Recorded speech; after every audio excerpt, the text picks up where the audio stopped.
अस्सलाम वालेकुम नाजरीन आज के लेक्चर में आपको स्कूल ग्रामर बताई जाएगी। ये वो ग्रामर है जो 9th क्लास के लेवल की है और सिंध टेक्स्ट बुक बोर्ड की किताब की तमाम ग्रामर इसमें इंशाल्लाह कवर की जाएगी।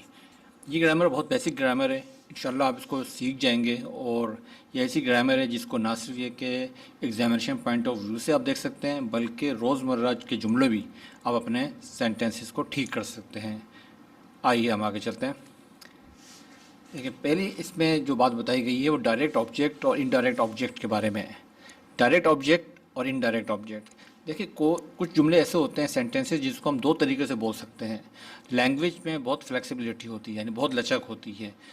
मिसाल के तौर पे आपने एक मशहूर जुमला सुना होगा जो अक्सर लोग गुफ्तगू में इस्तेमाल करते हैं कि तुम्हें पता लग जाएगा, तुम्हें पता लग जाएगा, और इसको इस तरह कहते हैं लग पता जाएगा। दोनों ही जुमले ठीक लगते हैं और ये गुफ्तगू में इस्तेमाल भी होते हैं। तो आज अभी जो सेंटेंस हम नीचे देख रहे हैं जिसमें हम ऑब्जेक्ट को डायरेक्ट ऑब्जेक्ट के तौर पर इस्तेमाल करते हैं और एक जगह हम उसको इनडायरेक्ट ऑब्जेक्ट के तौर पर इस्तेमाल करते हैं। तो आप देखिए, जहाँ ऑब्जेक्ट डायरेक्ट है यानी कि यू, हिम और मी, ये आपको नज़र आ रहे हैं रेड कलर से। आई have given you the message of Allah. I have given you, देखिए यू को बिल्कुल डायरेक्ट इस्तेमाल किया। आई हैव गिवन यू, मैंने तुम्हें दे दिया है क्या, द मैसेज ऑफ अल्लाह। ठीक है। I gave him the book, मैंने उसको दे दी है क्या, किताब, the book. She bought him a pen, उसने उसको ख़रीद कर दिया है क्या, पेन। तो देखें आप, ये मी जो हिम है और यू है, और आखिरी सेंटेंस में देखिए they sold me their cow, उन्होंने मुझे बेच दी है देयर काउ। ठीक है, ये देखें कि मी पहले आ रहा है। प्लेसमेंट की बात है खाली सिर्फ कि जो वर्ब है given you, gave him, bought him, sold me, इसके साथ ही ये सोल्ड, बाउट, गेव और गिवन के साथ ऑब्जेक्ट आ रहा है, यू आ रहा है। ठीक है, अब उसके बाद जो चीज़ दी गई है वो आखिर में आ रही है, इसको हम कहते हैं डायरेक्ट ऑब्जेक्ट। अगर आपको इस तरह के सेंटेंस मिलते हैं और आगे लिखा होता है कि इसको इनडायरेक्ट ऑब्जेक्ट में लिखिए, तो आप किस तरह लिखेंगे। ये 9th क्लास की एक्सरसाइज है, ये आपको फिर मैं बता रहा हूँ। ये देखिए इनडायरेक्ट ऑब्जेक्ट, अब हम उन्हीं सेंटेंसेस को कन्वर्ट कर रहे हैं। I have given the message of Allah to you, देखिए द मैसेज ऑफ अल्लाह जो आखिर में था, यहाँ पे हम उसको पहले लिया है। आई हैव गिवन, यहाँ गिवन के बाद यू नहीं आया बल्कि गिवन द मैसेज ऑफ अल्लाह, और जो यू है वो आखिर में चला गया टू यू, यहाँ टू इस्तेमाल किया प्रीपोजिशन का हमने। ठीक है, ये हो गया इनडायरेक्ट, मतलब डायरेक्ट नहीं है, सो इनडायरेक्ट हो गया यू। सेकंड सेंटेंस में आप देखें, I gave the book to you, the book वहाँ पहले था, आई वहाँ था I gave you the book. अब यहाँ क्या है, I gave the book to you, you last में चला गया है, डायरेक्ट नहीं रहा, इनडायरेक्ट हो गया है। She bought a pen for him, a pen पहले आखिर में था वहाँ पे, यहाँ पर पहले आ गया बाउट के साथ। वहाँ पहले बाउट के साथ हिम था, मगर यहाँ बाउट के साथ अ पेन है। She bought a pen for him आगे चला गया, यानी इनडायरेक्ट हो गया, डायरेक्ट नहीं है। आखिर में देखिए, they sold their cow to me, वहाँ था sold me, they sold me their cow. ठीक है, सिर्फ उसको तब्दील किया है कि मी को हम आखिर में ले गए हैं और देयर काउ को पहले ले आए हैं वर्ब के साथ, सोल्ड के साथ। तो ये हो गया इनडायरेक्ट। आप देखें दोनों सेंटेंस ठीक हैं बिल्कुल, इसमें कोई कन्फ्यूजन की बात नहीं है, मगर सिर्फ प्लेसमेंट आपको पता है। यहाँ पे कॉन्सेप्ट यही दिया गया है एक्सरसाइज का, और 9th क्लास की जो ग्रामर है उसके अंदर ये बात बताई गई है कि सेंटेंसेस दो किस्म के तरीके से बन सकते हैं। लिहाजा आपको प्रैक्टिकली बोलते वक्त, लिखते वक्त कोई कन्फ्यूजन नहीं होना चाहिए कि ये गलत है या सही है, दोनों ठीक हैं। सिर्फ एक में इनडायरेक्ट ऑब्जेक्ट है और एक में डायरेक्ट ऑब्जेक्ट है। इसके बाद जो एक्सरसाइज जो आपकी 9th क्लास इंग्लिश की किताब में दी गई है वो है प्रीपोजिशन की, ये वाली।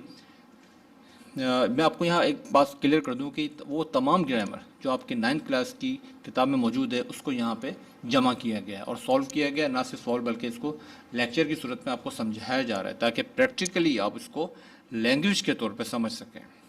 यहाँ क्या है, इंसर्ट प्रीपोजिशन, यहाँ पे ऑफ, विद, एट और फ्रॉम, 4 प्रीपोजिशन आपके सामने साइड पे आपको स्क्रीन पे नज़र आ रहे हैं। अब आप देखिए, जो फिल इन द ब्लैंक्स करना है आपने इसमें, Islam is a religion of peace, religion of peace, यहाँ पे ऑफ लगेगा। क्यों, रिलीजन एट पीस नहीं हो सकता, रिलीजन फ्रॉम पीस नहीं हो सकता, रिलीजन विद पीस नहीं हो सकता। रिलीजन ऑफ पीस जो मोस्ट सुटेबल है। अगले में देखें, please give me a cup of T. आपने देखा होगा कप ऑफ टी एक आम तौर पे बोला जाता है, give me a cup of tea, तो ऑफ यहाँ भी आएगा। He fought with a sword, he fought of नहीं हो सकता, एट नहीं हो सकता, फ्रॉम नहीं हो सकता, ही फाउट विद अ सोर्ड समझ में आने वाला सेंटेंस है कि विद यहाँ लगेगा फाउट के साथ, कि वो तलवार के साथ लड़ा। He is eating with spoon, ठीक है, we eat with spoon, spoon के साथ खाते हैं हम, चमचे के साथ, तो he is eating with spoon, यहाँ ईटिंग विद स्पून होगा, with spoon. He left the book at home, वो किताब घर पे छोड़ गया। He left the book at home, at home आपने अक्सर सुना होगा, एट होम हम इस्तेमाल करते हैं, तो यहाँ एट आएगा। The table is made of would, table किसकी बनी हुई है, लकड़ी की। हमेशा जहाँ मेड ऑफ आता है वहाँ उस मटेरियल के बारे में अगर आएगा कि इस मटेरियल से बनी हुई है तो हम ऑफ इस्तेमाल करेंगे, ठीक है। अगर कंट्री का होगा तो वहाँ मेड इन करते हैं, made in China, made in USA, made in Pakistan, मगर जिस मटेरियल से वो चीज़ बनी हुई है, made of would, made of iron, तो यहाँ पे ऑफ आएगा। इसी तरह अगले सेंटेंस में आप देखिए, most of us from village, most of us from village, ये एक फ्रेज़ है, सेंटेंस कंप्लीट नहीं है। Most of us from village, हम ज़्यादातर गांव से, ये एक फ्रेज़ है, सेंटेंस इसको नहीं कहेंगे।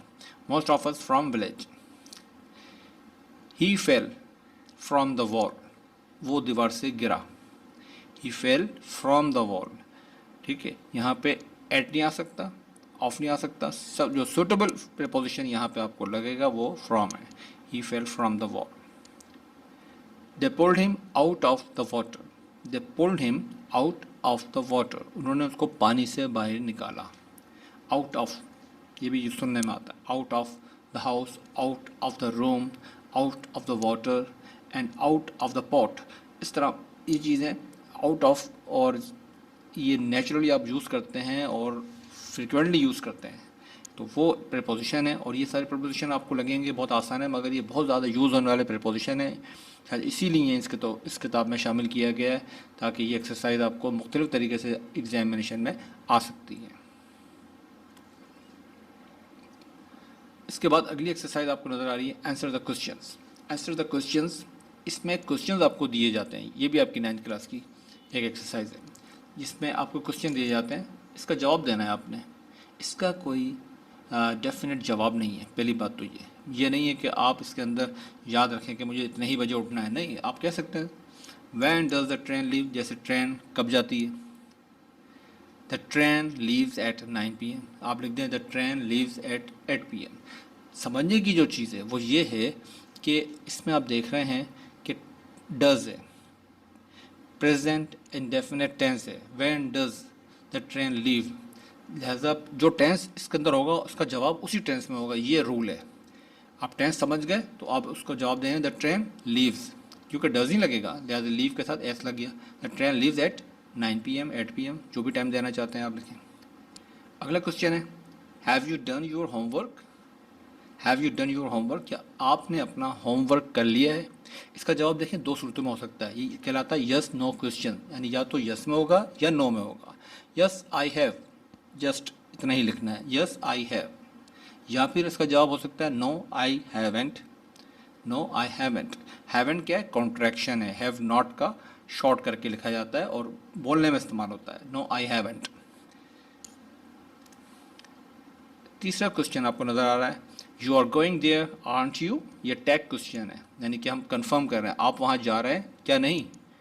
इसका जवाब भी यस या नो में होता है, यस आई एम, या no I am not, yes I am या फिर नो आई एम नॉट, कि हाँ मैं जा रहा हूँ या मैं नहीं जा रहा हूँ। अच्छा, अगला क्वेश्चन आप देख रहे हैं, वेयर इज़ हामिद, हामिद कहाँ है। आप कुछ भी बता सकते हैं कि हामिद कमरे में है, हामिद बाहर है, हामिद वॉशरूम में है, हामिद कहीं व्हाट्सएवर, तो आप कहने कहा he is in the room, ठीक है, he is in the room. इसका आंसर जो है आप पे डिपेंड करता है कि आप क्या कहते हैं, मगर आंसर क्या है, उस टेंस के अंदर ही होना चाहिए जो टेंस आपको क्वेश्चन में नज़र आ रहा है। अगर सिंपल प्रेजेंट है तो सिंपल प्रेजेंट ही होना चाहिए, अगर कंटिन्यूस है तो कंटिन्यूस ही होना चाहिए। यू आर गोइंग है तो क्या कहा, यस आई एम आया, आई एम नॉट आया, ठीक है। अगली एक्सरसाइज आपको नज़र आ रही है एडियम्स की। एडियम्स जो आपकी 9th क्लास की किताब में दिए गए हैं, यहाँ सिर्फ वही शामिल किए गए हैं। ठीक है, ये बहुत ज़्यादा इस्तेमाल होने वाले हैं और रोज़मर्रा ज़िंदगी में इस्तेमाल करते हैं हम। इसको आपने अपना सेंटेंस में इस्तेमाल करना होगा, आपने सेंटेंस बनाना होगा इसके अंदर। पहला एडियम है लुक फॉर। लुक फॉर का मतलब होता है तलाश करना। What are you looking for? I am looking for something. I am looking for a good car. I am looking for my purse. इस तरह कोई चीज़ आप तलाश कर रहे हैं तो आप लुक फॉर इस्तेमाल कर सकते हैं। सर्चिंग भी होता है, ठीक है, सीकिंग भी होता है। तो यहाँ पे ईडीएम है look for. What are you looking for? ठीक, आप क्या ढूंढ रहे हैं? या आपने सेंटेंस बनाया है। आपको फिर दिया जाएगा लुक आफ्टर। अब लुक आफ्टर का मतलब होता है ख्याल करना, किसी की देखभाल करना। ठीक है, इसका सेंटेंस बनेगा जो भी बन सकता है, आप कुछ और सेंटेंस भी बना सकते हैं। यहाँ जो बनाया गया है, हमने बनाया है वो ये है, his uncle will look after him. उसके अंकल उसकी देखभाल करेंगे, उसका ख्याल रखेंगे। ठीक है, when his parents will be abroad, जब उसके वालिदैन बाहर जाएंगे या बाहर होंगे। ठीक है, उनकी गैर मौजूदगी में उसके अंकल उसका ख्याल करेंगे। अगले इडियम देखिए लुक इनटू। लुक इनटू क्या है कि किसी केस के मामले में, किसी मामले में छानबीन करना, देखना। हम कहते हैं ना ज़रा तुम इस चीज़ को ज़रा देखो, इसमें क्या मसला है। इस देखने को कहते हैं लुक इनटू। ठीक है, इसका मतलब ये नहीं होता कि आपने उसको फिजिकली आंखों से देखना है। नो, ये लुक इनटू का मतलब है किसी चीज़ की जांच पड़ताल करना, किसी को देखना, अंदर उसको जांचना। ठीक है, The director asked the manager to look into the causes of loss in business. Business में लॉस हो गया तो उसके जो कॉजेज़ हैं उसको मालूम करने के लिए कहता है डायरेक्टर मैनेजर से कि आप इस मामले की छानबीन करें। Look into, to look into the causes of loss in business. अगला idiom get up. Get up आप सब जानते होंगे, एक बड़ा मशहूर एड भी रहा है, गेट अप गेट अप। ठीक है, गो गो गो, गेट अप, इस तरह का एक ऐड भी चलता रहा है। गेट अप का मतलब है उठना। I get up early in the morning, मैं सुबह जल्दी उठता हूँ या मैं सुबह जल्दी उठती हूँ। I get up early in the morning, get up माने उठना। अगले इडियम्स है गेट इनटू। गेट इनटू का मतलब ये होता है कि अपने आप को किसी चीज़ में फंसा लेना या खुद उसके अंदर आ जाना। जैसे ही got into trouble by his foolishness, वो अपनी बेवकूफ़ी की वजह से मुसीबत में फंस गया, मुसीबत में आ गया। ठीक है, तो गेट इनटू का मतलब ये है कि कोई काम ऐसा कर रहे हैं जिसकी वजह से हम उसके अंदर फंस जाते हैं। ठीक है, तो हम उसको कहते हैं कि you got into trouble by your foolishness, you got into this by your willingness. आप अपनी मर्ज़ी से इसके अंदर आए हैं, क्या करें। ठीक है, अगला है गेट ऑफ। गेट ऑफ का मतलब ये होता है कि एक अच्छा शुरुआत करना। ठीक है, you got off, she got off to a good start in the race. She got off to a good start in the race, उसने रेस में बहुत अच्छी शुरुआत की। यानी जब रेस शुरू हुई तो she got of a good start, यानी लिया, उसने बहुत अच्छा शुरुआत की, बहुत अच्छा स्टार्ट लिया रेस के अंदर। अगला है गेट ऑन। गेट ऑन का मतलब है कि आप किस तरह लोगों के साथ चलते हैं, डील करते हैं, उनके साथ रवैया रखते हैं। Does he get on well with others, क्या वो दूसरों के साथ ठीक रहता है, सही रवैया रहता है उसका। Does he get on well with others, क्या वो दूसरों के साथ ठीक रहता है। ये एक सेंटेंस बना है।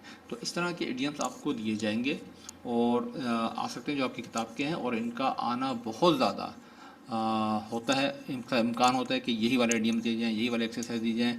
ठीक है, तो इस पर आप फोकस कीजिए। ये तमाम एक्सरसाइजेज जो हैं 9th क्लास की हैं।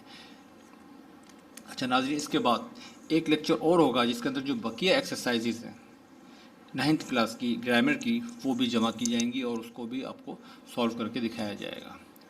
तो आपसे बहुत बहुत शुक्रिया आपका। इस चैनल को लाइक कीजिए और इस वीडियो को ज़्यादा से ज़्यादा शेयर कीजिए ताकि ज़्यादा स्टूडेंट्स को सीख सकें। Thank you very much.